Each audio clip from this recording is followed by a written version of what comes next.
Zlatan or Victor Ibarbo? Ibarbo every day, mate. Ibarbo 95 pace. He's probably absolutely raging that Man City signed Haaland, because that could have been him. Chelsea did it, and I'd argue that Chelsea team that played Man City in that final were worse than the Inter Milan team. Yeah, it's weird to have like such an allegiance to someone that doesn't even know who you are. Bro, who the fuck supports football players? We got Manchester City versus Inter Milan. It's BoreDraw, episode 49. Get involved.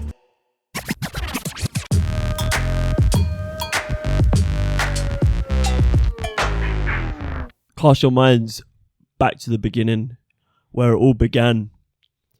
A Champions League preview. Liverpool versus Real Madrid, I believe it was. We gave some ridiculously poor takes. We gave Valverde. Oh, I gave Valverde. I was like, this game's got goals written all over it. If you're a better over 2.5 goals, what was it, 1-0? And we stunk it up. So stinky. And we're back nearly over a whole year later. Come on. To give you our prediction on the next Champions League final. The only Champions League final. We got Manchester City versus Inter Milan. It's BoreDraw, episode 49. Get involved. It's a big one. Big one. Big one. So, Roz, the Champions League is about to come to its ultimate conclusion. Yes. Who would have thought Inter Milan in the final?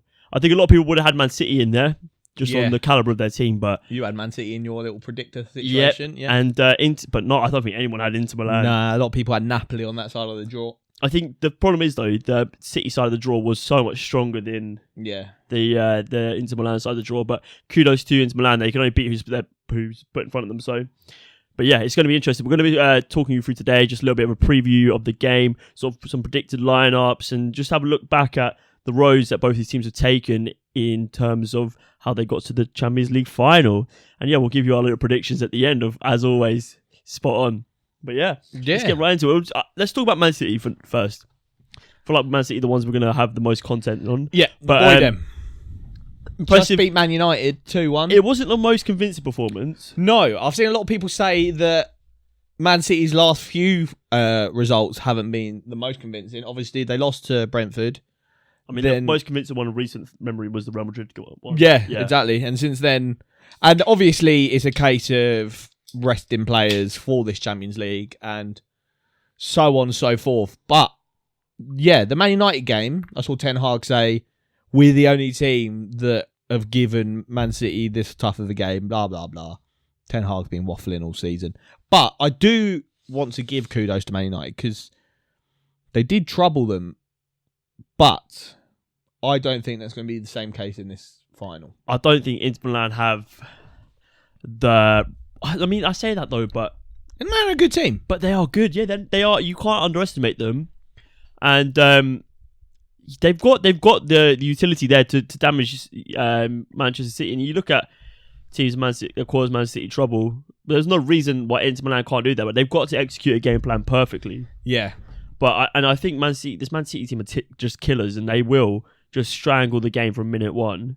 Yeah. And I can't see Inter Milan dominating the game, and it's going to be a case of Inter's goalkeeper putting on an absolute masterclass. And he's had a good route to the final with Andre Onana. But yeah, I think I might say something outlandish right now. I think that that Man United result, I don't think they put as much stock in that FA Cup final as some of the other games they've had this season. And the games where they put a lot of stock in, I'd say the Real Madrid game, when they played Arsenal at the Etihad. They're probably the two, and then maybe like the other Champions League games, like the Bayern one. Yeah. They're the games where I think City are putting a lot of stock in it. And those games where they care a lot, they've won hella FA Cups. And obviously the treble is this big thing, blah, blah, blah. But I don't think they really care between doing the treble or doing the Premier League and Champions League double. Yeah. Like, I don't think that really is too much on their minds. The games they want to win, they want to get that Prem over the line. So they wanted to batter Arsenal. They wanted to beat Arsenal. And they need to get this Champions League over the line.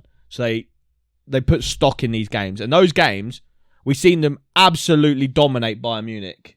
We've seen them absolutely dominate Real Madrid. We saw them absolutely dominate Arsenal. So the games where they're on, mate, they're a different breed to any other team in the world.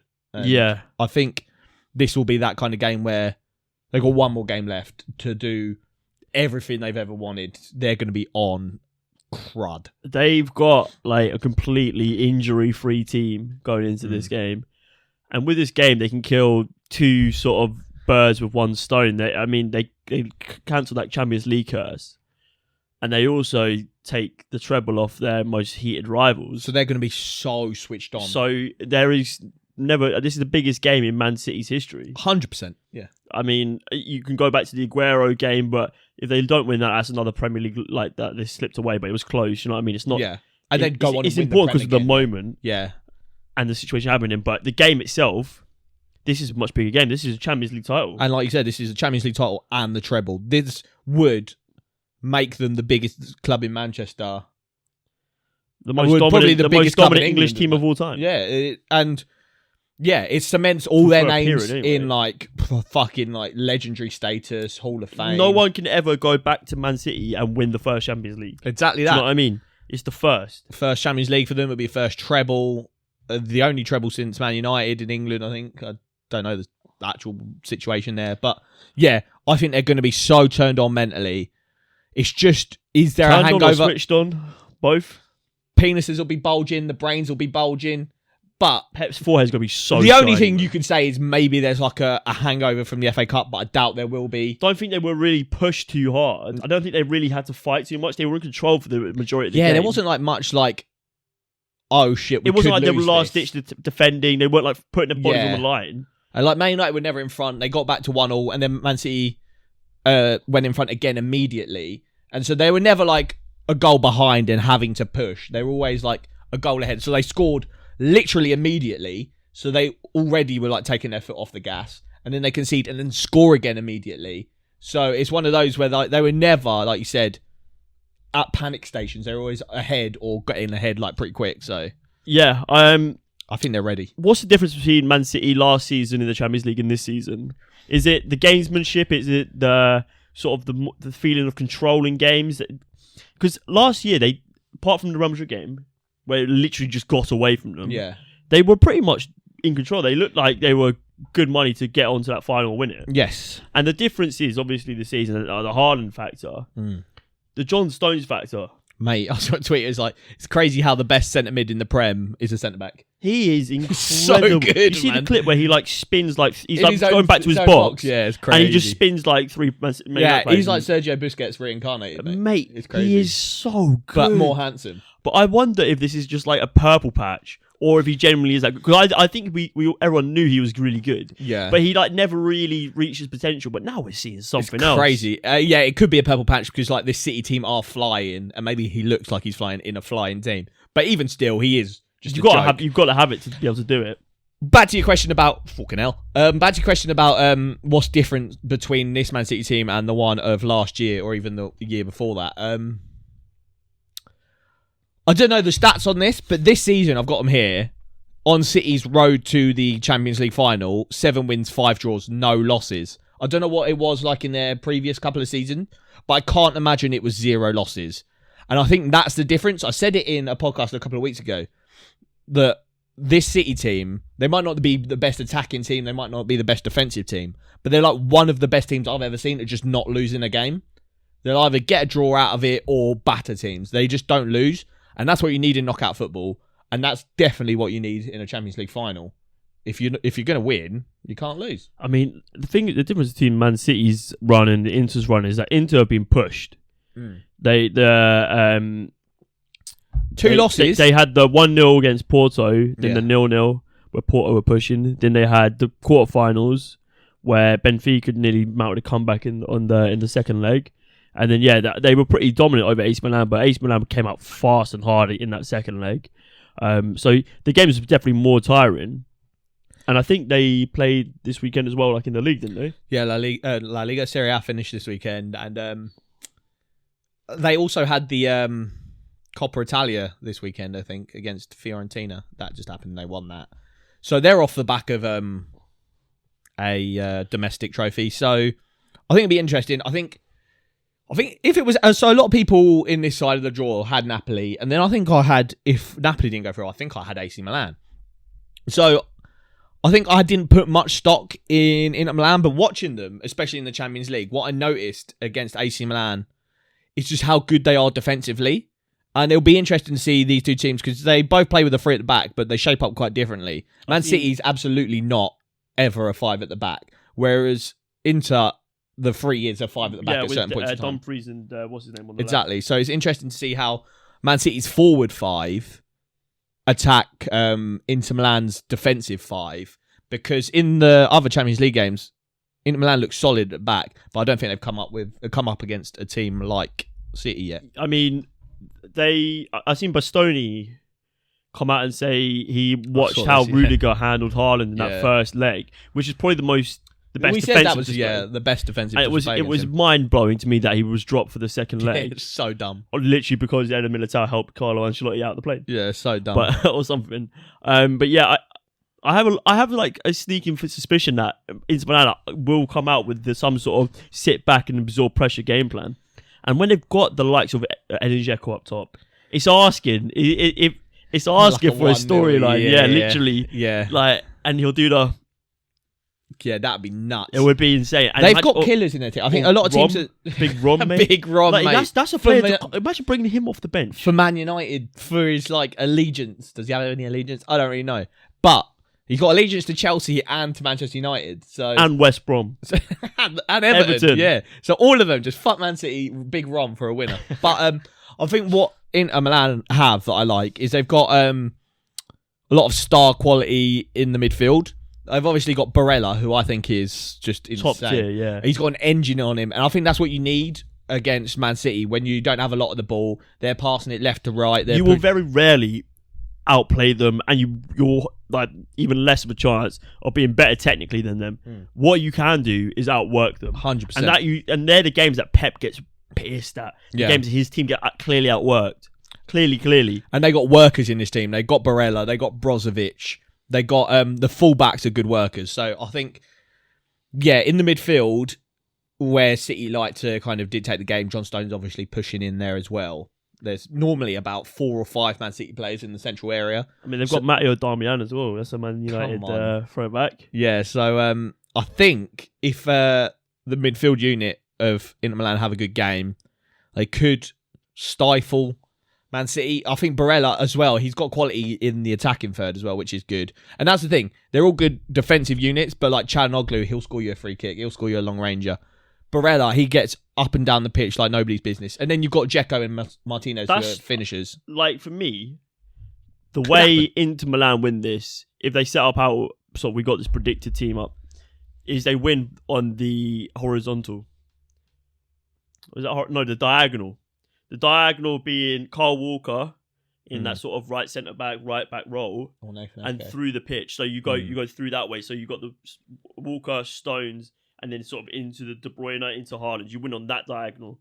So they've got to have whoever's playing that left CM role has got to be cutting out those passing lanes and stifling the John Stones into De Bruyne. Because John Stones will push up into the 10 and De Bruyne splits off and becomes like a shadow striker. And at that point, you're just overwhelmed at the back because you've got Bernardo Silva pushing down one side of the wing. You've got Jack Grealish ready for the switch. And Gundogan, that's why he scores so many goals, is because he just floats on the edge of the box. He's always that last man run into the box. Yeah, you've got to be turned on the whole game. Like you say, the midfield engine is got to be working. All 3 of them, no matter who's in there, it's going to be really interesting to see. I mean... Yeah.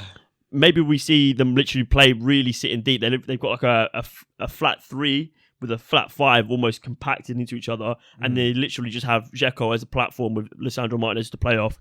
And hope that the DeMarco and Dumfries can get down the wings. I think if they get to half-time 0-0, I think they're in for something because...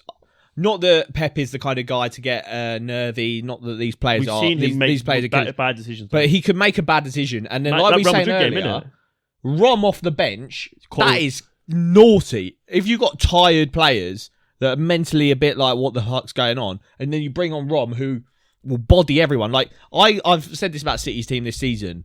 One thing that goes under the radar is just how physical they are. They're bigger than every single team in the league. And I was saying this to a guy at work. He was like, I think that's where Arsenal lost the game when we played them earlier in the season, is that We have quality, they have quality, but physically, people like John Stones, Rodri, Kevin, and then Haaland were just bullying our defenders and midfielders.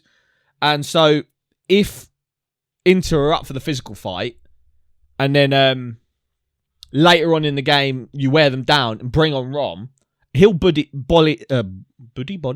He'll bully any of those midfielders or defenders. And I think, if you get late into the game, the long ball tactic. Yeah, I'm just looking at someone like I'm not overly familiar with Inter Milan's team. I've really only watched them in the Champions League, but the likes of Brozovic, they've got Mkhitaryan as well. Origi? Huh? Have they got Divock Origi? No, that's AC Milan. Stefan De Vries, defender, he's a bit of a unit as well.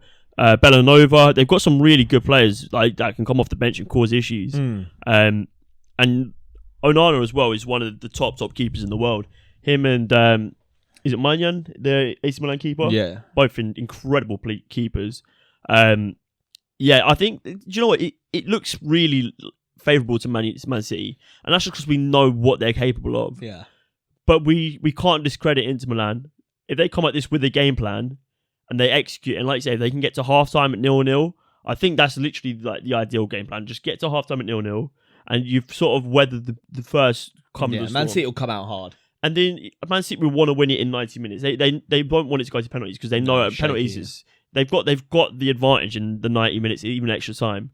So the more you drag it out, the more they're going to throw forward and the more you can hit them on the counter. It's going to be a classic David versus Goliath. I'm buzzing for it. And like you said, we put in big stock in Man City, but Chelsea did it. And I'd argue that Chelsea team that played Man City in that final were worse than this Inter Milan team. So, bear that in mind. But then final? A couple of seasons ago where Chelsea beat... Yeah. So it's one of those where... Yeah. So it's one of those where Man City have got previous. Pep Guardiola, he's won 2, lost 2 Champions League finals. So his record isn't buzzing. Yaya Touré's curse could still be there. So I wouldn't, if I was an Inter Milan, be totally pessimistic. I think there is a chance, but the challenge doesn't come much harder than this Man City team. They are definitely the best team in the world and playing the best football in the world right now. They have all the assets. It's just literally just... Yeah. And obviously, we spoke about this, I think, did we speak about this last week? Biggest asset being Pep Guardiola. He is... The brain man. But are you hoping that he does it just so he leaves? Yeah, we said this, get him out of the Prem. Just give him the treble and get him out. Yeah, but you know what's going to happen then? Like, English football is going to just plummet. It won't plummet. I don't really care. It won't plummet. It won't plummet. Let it plummet as long as it becomes more competitive. I'm up for that. Yeah, like fucking, we were saying about Serie A. Was it last week or the week before? 4 different champions in the last 4 years. Bring that on, mate. We've had the same one 5 years. Team in the Champions League final, team in the Europa League final, team in the Conference. So that's juicy, mate. I don't care if we're the best league in the world or not. But we definitely are. To be fair though, if West Ham beat Fiorentina and City beat Inter Milan, Italy would have lost 3 finals this year. That is not tutto bene. Not tutto male. That is tutto male. Come back after the break. We'll be talking more about the Champions League final because that's what this episode's about. Bash. Back, a little bit more Champions League goss. Luke, if we think Man City are going to win, I think the odds are, what's the Hunger Games quote? It's like the odds are in your favour, or whatever they say. The odds are very much in Man City's favour. They are indeed. But how, if any way does occur that Inter beat this Man City team, how do they do it? How do Inter beat Man City? I'll tell you. Tactical masterclass inbound.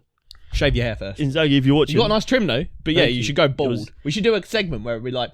You get a cap on. Like it's like, how do you do this tactical thing? And then we go off stage, come back on, and then we come back bald and we're like, bosh, tactical coach's voice kind of situation. Coach's masterclass. Yeah. We like real zoomed in camera, like the board out, everything.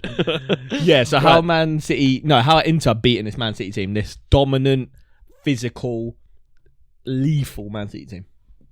Player for player, Man City are better. Yep. Manager versus manager, Man City are better. Yep. You have to employ the dark arts and you have to win key battles in areas of the pitch and hope that Man City do not adapt. What does Arteta say? You got to win your duels. It's 100% true. But Inter Milan have the players and the fight to do it. Like we've seen with our Serie A teams, They have the fight. That is like what Serie A is about. And they got the dark arts, didn't they? The dark arts are down. They can rattle a man. For me, one of the main points is getting your wing backs. So Dumfries and DeMarco, they've got to play high up the pitch. Really high up. And they've got to press back and they've got to pin back Bernardo Silva and Grealish, really. Because that's what we're saying. Man City are going to play that 5 in the attack. And if this Inter team sit back deep, they've got a 5 in defence, but they can't sit back deep the whole game. The 2 wide fullbacks need to push those wingers back. You've got to sort of like not worry about Haaland. The more you worry about him, and the more you track him, the more effective he is. Because you need to focus on cutting the supply. Yeah. He will do nothing if he doesn't get the ball. He'll do nothing. And he's not going to do anything if he gets the ball. He has to come deep to get the ball. Yeah. He's not Harry Kane. Do you know what I mean? He won't. If he comes deep to get the ball, he's good. He's an excellent. He can make a play. Yeah. But he is nowhere near the level of Harry Kane. Yeah. In terms of doing that, even Dzeko is probably better at coming deep to pick up the ball. Yeah. I would argue. You got to get your wing backs high up the pitch. You got to pin back Grealish and you got to pin back David Silva, and then you've got to keep that back 3 of City. That Ake, Akanji, Diaz, Walker, whoever's playing in the 3. They've got to keep it really narrow to make sure that they can't play that expansive football out from the back. They can't just instantly cut out 3 players with a pass. Once you pin back those wide players, you've got to win the battles in the middle of the pitch. You've got to win your duels. You've got to have you said this as well. Brozovic playing in the Champions League. I think Mkhitaryan, you said, is injured. Yeah, so Mkhitaryan has been starting in that 3 with, it'd be Mkhitaryan, Barella and Çalhanoğlu and Barella. But I think, Mkhitaryan's a doubt. And I think that doesn't harm them. I think Mkhitaryan in a game like this, where it's going to be physical, it's going to be high intensity, it's going to be arduous for them because they don't have the ball. I think someone like Brozovic, who is a bit more combative, a bit more can defensively break up the play sound, a bit more, yeah. I think that is a perk to have him in. And then we were talking about potentially how Man United stifled Man City in the 2-1 win they had in the Prem.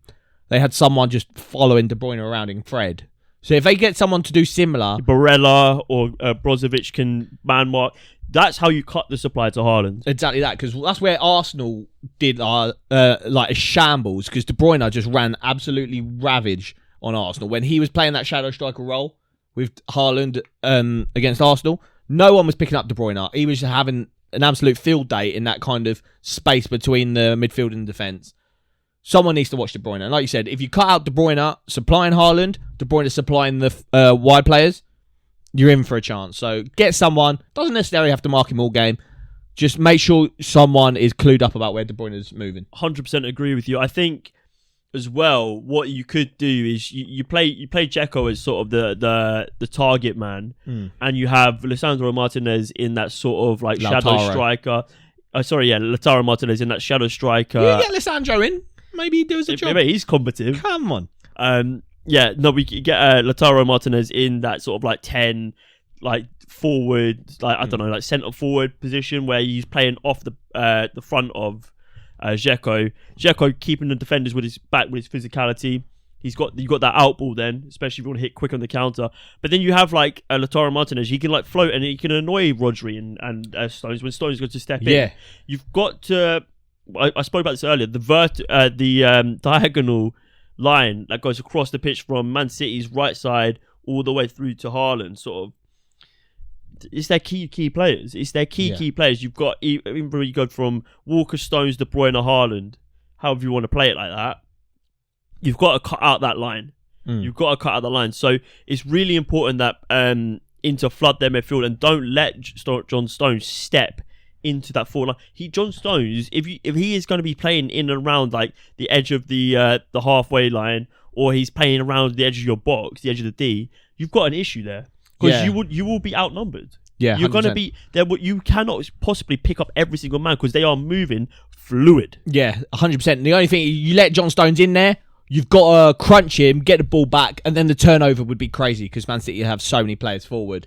So either you let John Stones press up, but you make sure you don't give him the time to make that extra pass, because if that extra pass happens and he plays in De Bruyne, plays in Haaland, you're in trouble. But if he pushes up and you crunch him, get the ball back, and the turnovers are in the right position, if you turn over possession when Man City are flooding forward, on the break, Inter can do it. But You just can't give John Stones and De Bruyne that time in that central area because Man City, like you said, they're moving fluid at the moment.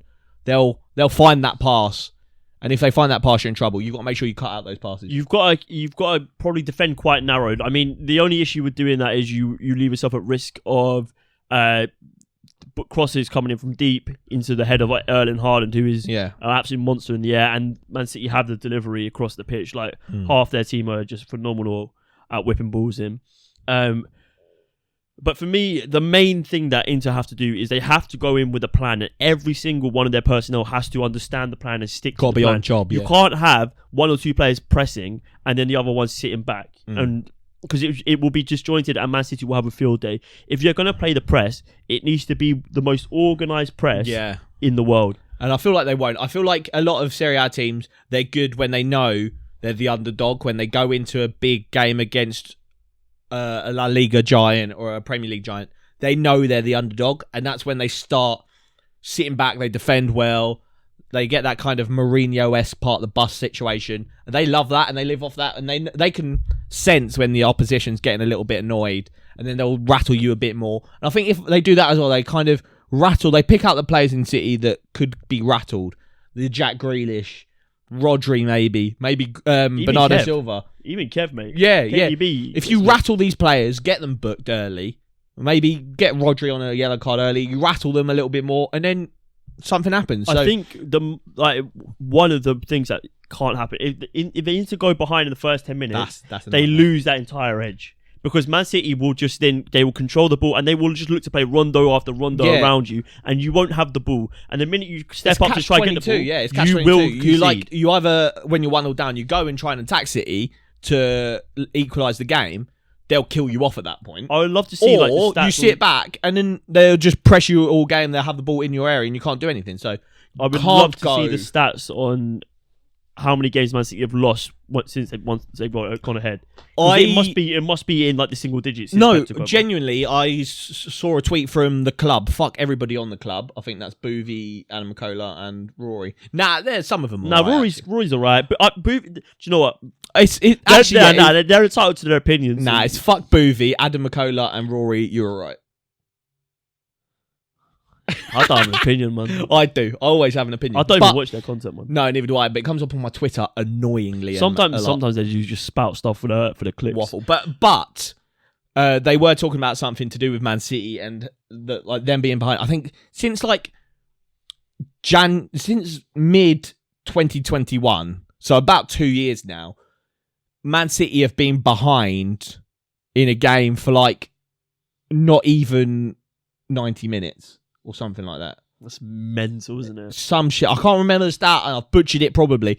But total time them being on the pitch and behind in a game, I don't think is less than a full length game. That's mental. And so that kind of is testament to how in control they just always are. Always in control, and Inter cannot let them get a goal early, or they will just suffocate you. To be fair to Man United, when they went behind within 14 seconds or against when Gunnar scored in the FA Cup final, I thought this is going to be 5-6, it's over. But Inter, if they can keep it tight for 10-15 minutes, City will then relax and they'll realise, right, this isn't the time. They pick their times. They sort of do what Real Madrid do, and they pick their timings to put the pressure on. But Inter have got to be switched on the whole time. The whole time. I think everyone's got to be on job. Because if they switch up for a minute, that is the dangerous Man City team. That's why the odds are so in their favour, because they are the best team in the world. Yeah, easy. But they're not unkillable. You can take them down. We've seen it happen.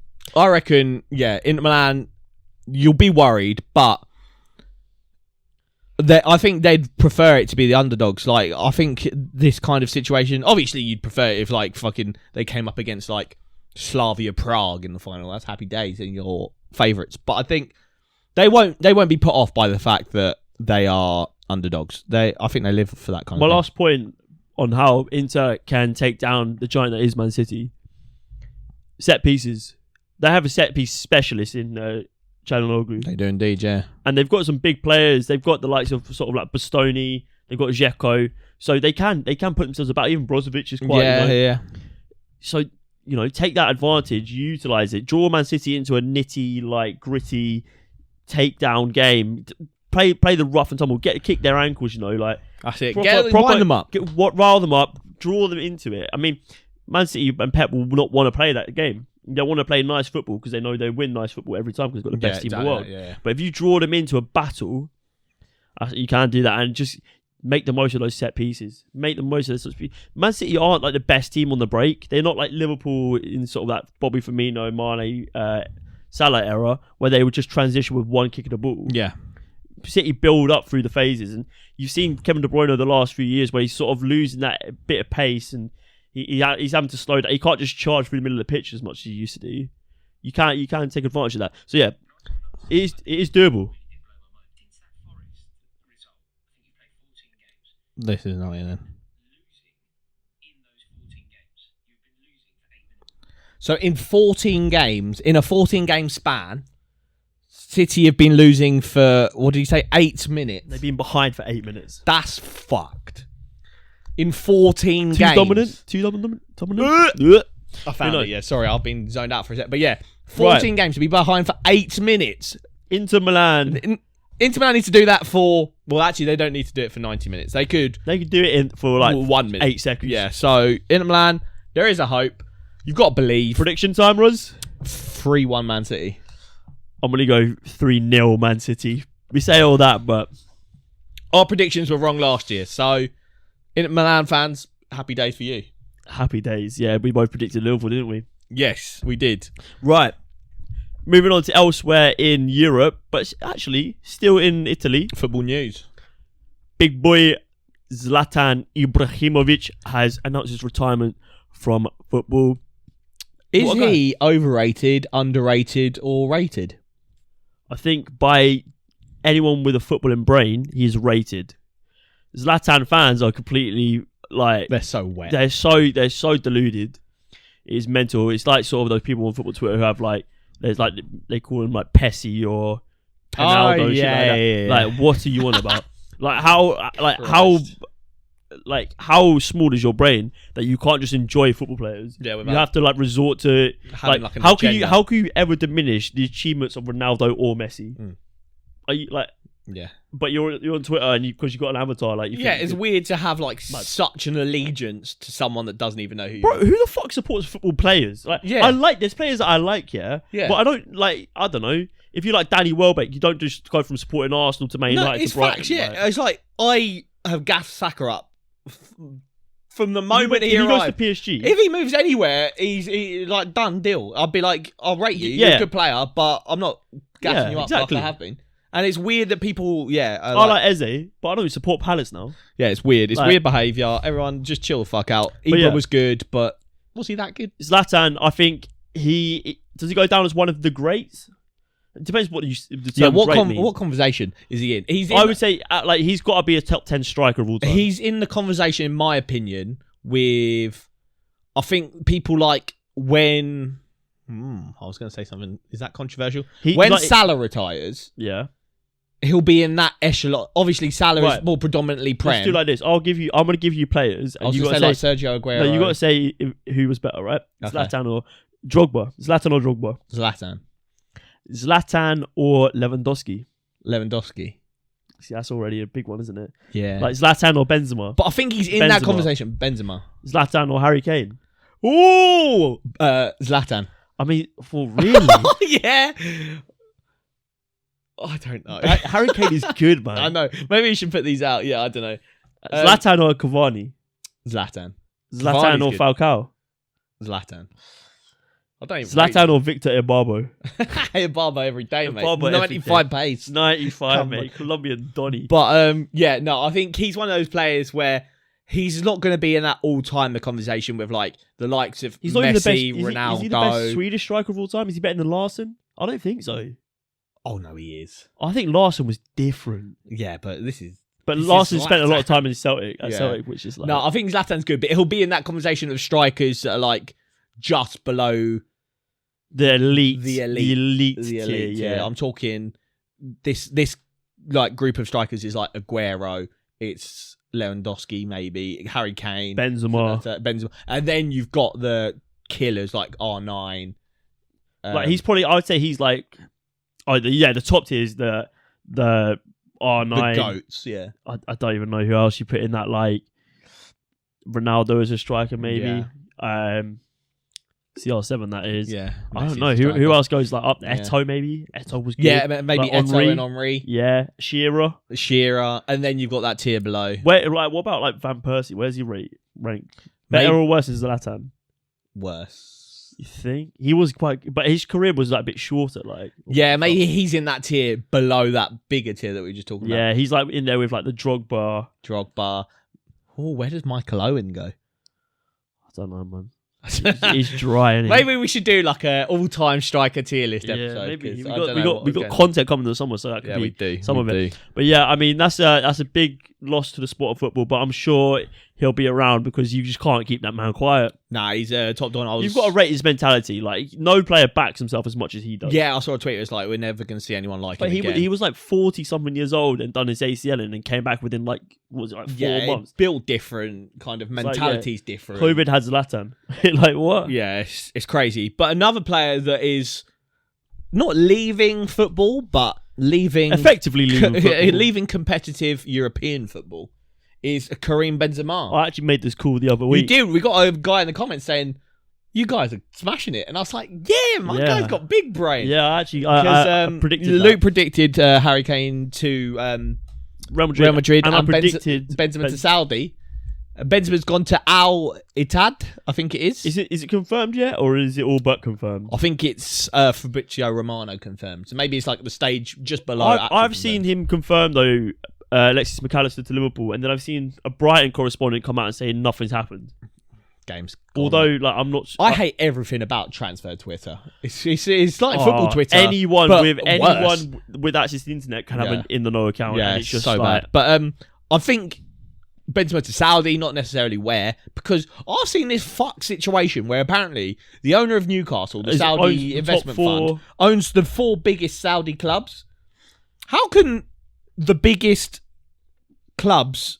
That's like saying Arsenal, Liverpool, Man United, and Chelsea are all owned by the Queen or something. I'm getting wafts of Chinese league where they buy all these wash players. Yeah, and I'm not saying Benzema's wash; he's still good, but like you're buying products near an expiry date. Yeah, but like you set up a corner shop, but you're buying a Kit Kat that's got like 2 weeks left on it. You know what I mean? Why are you buying the milk that Waitrose is throwing out? Waitrose being the top leagues in the world, you know what I mean? Yeah, come on. Still, no, it's interesting. He's going to go there, and fair play to him. He's like one of the greatest strikers of all time. There's not even, like there are fewer strikers who are more complete than him. He does everything. He scores goals. He creates goals. He's like what 34, 30. Was he nearly 36? Maybe. Yeah, no idea. He's quite old, and he's still doing it week in week out in for the like one of the top teams in the world. And he had just all the weight of the world on his shoulders after Ronaldo left. And he stepped up. And no one really thought he could. And if it wasn't for that spat between him and the French football national team. I mean, what did he do? He blackmailed Valbuena. So it's pretty dodge. But yeah, I mean, but like if that didn't happen, he would have gone down as probably like France's greatest striker of all time. Maybe. Yeah, now it's bloody Giroud, mate. How's that happen? It's mental. It's interesting. I think for Saudi, it's not a case of get elite footballers in there. It's get elite names and bring as many eyes onto the Saudi league as possible. And that's what I saw a thing where it's like apparently they're going to invest 20 billion into like their league. And I think at that point, obviously, you're not going to get. You can buy great players, but you can't buy football infrastructure. I'm sorry, but the culture is just not football culture. Like people play football here because it's the working man's sport. Like. It's the release from everyone's working day to day, and I don't go to QPR to see big names play. I go to support my team. You know what I mean? Whereas like you're gonna see like these kids are like look at. I'm not saying it because I don't know 100% yet. I was gonna say, but like maybe it's a case of who's gonna be like in England being like, oh yeah, I'm gonna watch Al Ittihad later. No, it's not necessarily Al Ittihad. English people watching Al Ittihad. It's to Asian people. But like, why would the American market watch like? Not necessarily the American market. Asia's a big market. Of course it is. So I think it's a case of them growing up. They are trying to do it, but like, it's them growing up and not having kind of like names to get on the back of their shirt. But now they'll grow up and they'll have Messi on the back of the shirt. They'll have not Messi, but he'll probably end up there. They'll have Ronaldo on the back of the shirt. They'll have Benzema on the back of the shirt. Surely it's better to grow it from the ground up and actually like invest. And I think they are doing that. I know there's like the Qatari Development League and like whatever, but that's it. With the Saudi money, nothing is. It's not going to be natural. Is it? They want it to be quick term success. It'd be interesting to see how it turns out. It will be. But yeah, we'll come back after the break. Just a little bit more transfer talk, and we'll wrap it up. Come back after the break. Bye.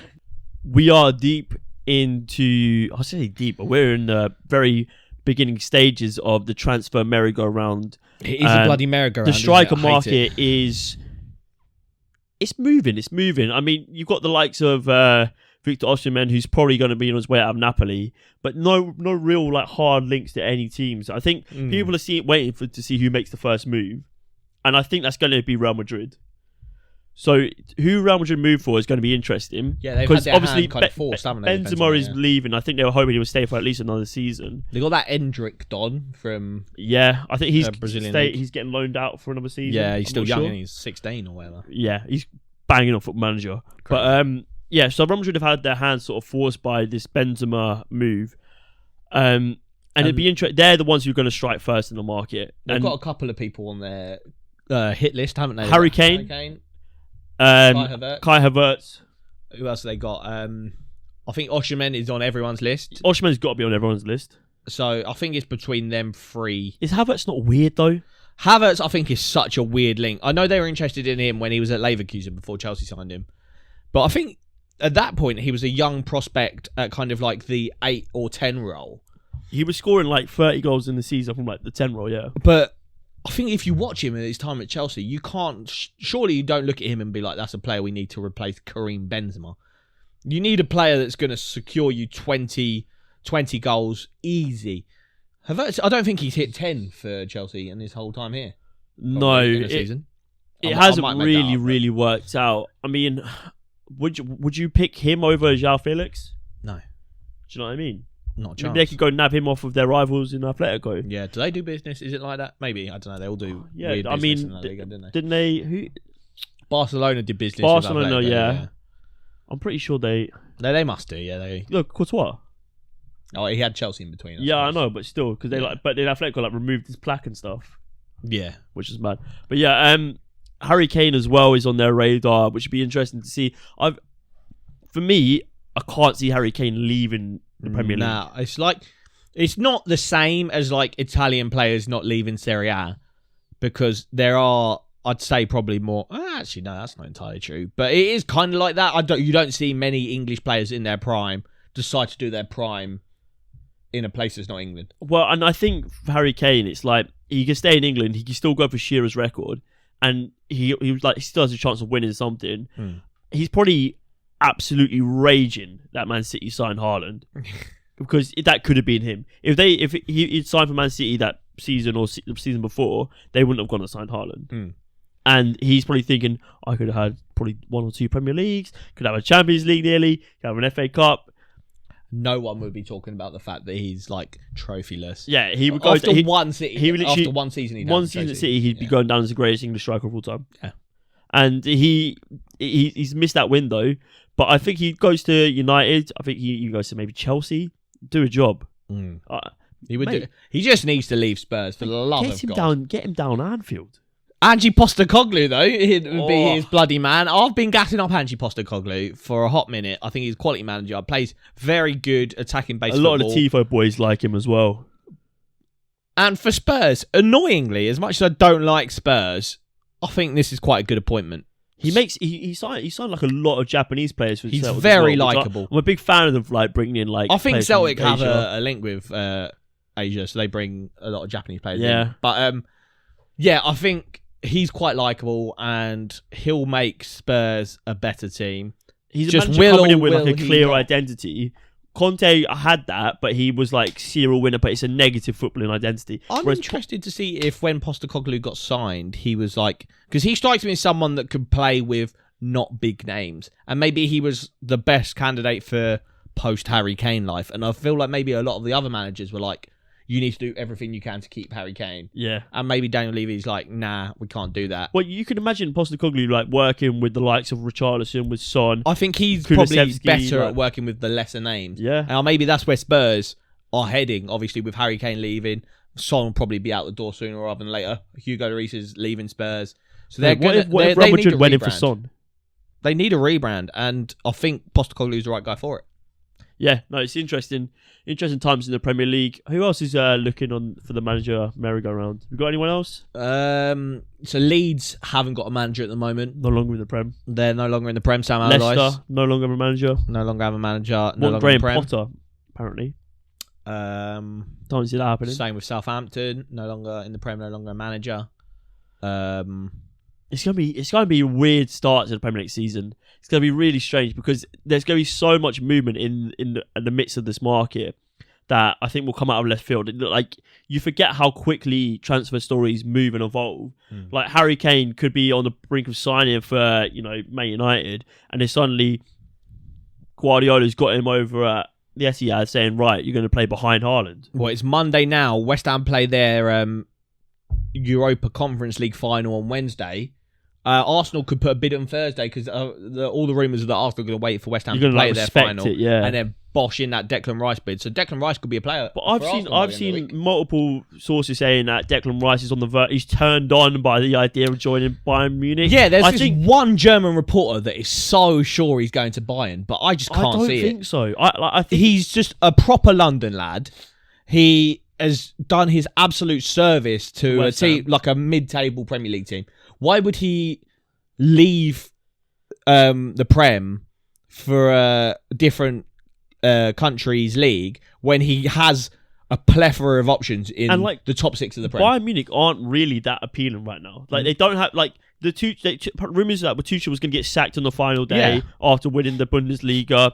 They sacked Nagelsmann, who wasn't even doing that badly. I'd say Arsenal are more appealing prospect, definitely. And then Chelsea, even though they've got like an absolute circus going on at the moment, the fact that he's a Chelsea fan, and that he lives in London already, that's probably a more interesting prospect to him. I don't think he's ever going to go to Bayern. No, and I think like he doesn't come to Arsenal, boy. It's difficult as well. And I think, did you see on the Sky F1 where they were doing like the interviews, and Ben Chilwell was like, he's going to Man United.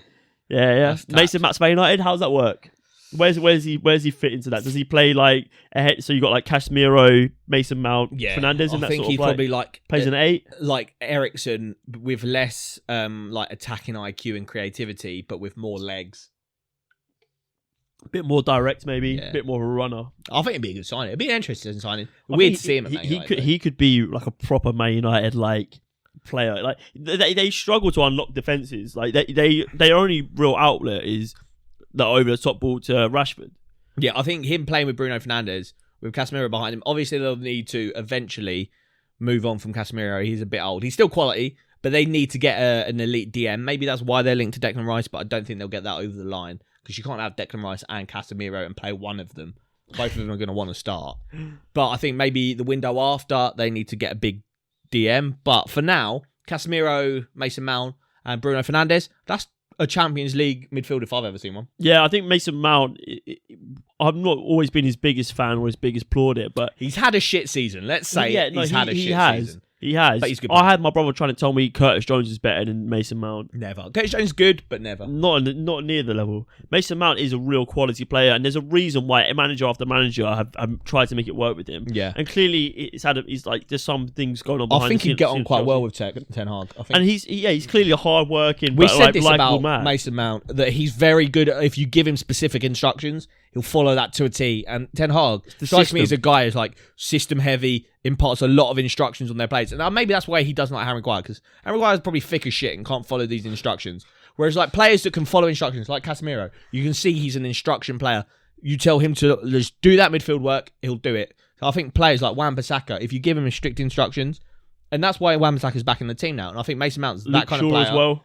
Give him instructions, Mason Mount will cook. And I think Ten Hag will him. Ten Hag is building sort of like English contingent there. I mean, you'll have Wan-Bissaka on the right, You'll have Luke Shaw on the left, or even playing centre back. Jadon Sancho. Rashford, Sancho, yeah. Yeah, be good. I mean, who's going to play up front for Man United next season? That's the thing. It's like, if they go big on Mason Mount, because I'm seeing like 60-ish 60 mil. Obviously, Man United got P's. They could drop 180 million and get him and Harry Kane. That should be. But I've seen Harry Kane is available for like 100 million, like to outside of Europe. Outside the UK, outside the Prem, should I say? Okay. And 120 or 150 to.